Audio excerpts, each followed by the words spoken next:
چې ډېر مننه دا نظم دی د سرحد دی چې اکلاله ما دې ته کوشماله موږ د بعضې خلکو وینو ګورو چې دی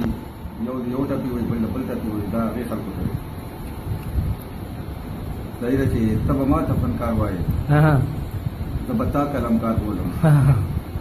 ته به ما ته فنکار وایې زه به تا قلمکار بولم ته به ما د علم ورکړې زه به تا د اسمان ستوری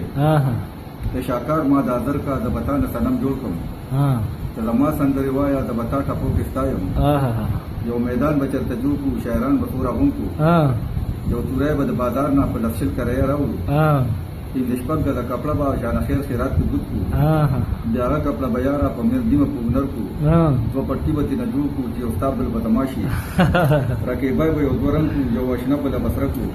هیواد توري به پیلي کړو چې یو ستا بل به زما وي خروټی به کړو تیاره خیزت د شاعرانو تاوان به خیر دې وکړو خروټی به کړو تیاره خیزت د شاعرانو به د زړه کومې وکړو مېلمانه چې روټۍ وخوري جوړ محفل د شاعرۍ شي یا رنګینه شان دوکه به موږ د ټولو سره وکړو دا یو ځای کې شو ده کله چې اصلاح شو د به پاسه متوری له پرویشان لویه نفره کې بیا به خوله موسی کړم ځان به جوړ کړم وینا ته سناپاله شرخندا به د په خپل بوتاړ خوره کړم ستړي مشي نه په وروستو پیل به داسې رنګ لګډ کړم نن په دې محفل کې دوه پوهان تاسو کې ناست دي یو بالول د بل لقمان دی چې پوهان د زمانې دي خاوندان چې د لوی فن دي په ادب کې مهران دي د پښتو ژبې خدمت دي مینان چې د پښتو دي د پښتو ادب دلن دی نن د دوی له برکته دا دوه سټي هنرمند دی که پیدا دلته کې نه وی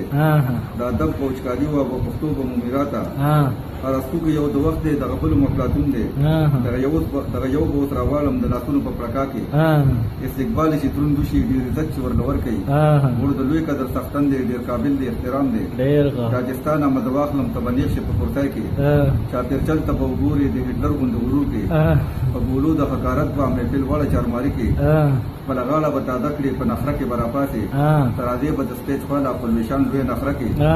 ستا د سترګو په انګڼ کې جلالي اتڼ به جوړ وي زه به ستا صفت شروع کړم زه به وایم ستا سندرې ته که پیشې پروا نشته په شمخان به درنه جوړ کړم په عالم که ککړ نه یې تا به جوړ ګلا بادر کړم یو پټکې به ستا په سر بیا د یو مشر په لاس کېدم رقیبای به هم یو در کې دا ډالۍ به د ایوارډ وي وي هغه مشر به مونږ ښاغس ته اعتماد کې هغه مشر سلاکار به مونږ سره وي فکر نشته دغه شان به ته شاعر شي لوی لیکوال به شي پیلي کا بیا به ته راشي توری لا ډېر پناه د په نفره کې درباري راک کې بچوړ کې درباري راک کې بچیړ کې ته زما د فن سندره ته به هم داسې په چل ول شاه الله له مانه جوړ کې او په ډېر عزت د ما نوم د سیب دي سره به واخلې دا فرمان به جاري کړي چې لایق د دروند پټکي دی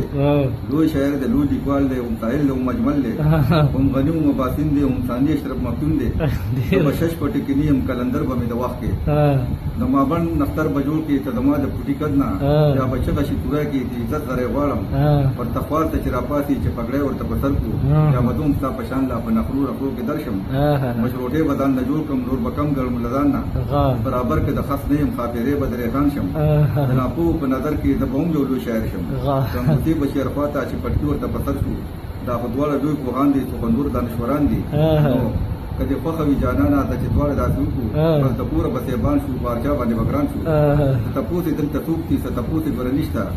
د نومونو د ګټلو د اسانه طریقه ده د تاوانه شان نسخه ده بس راځه پر رب توکل دی چې نمونه خپل پیدا کړو چې نمونه خپل پیدا کړو او بله څوک یې تپوس کوي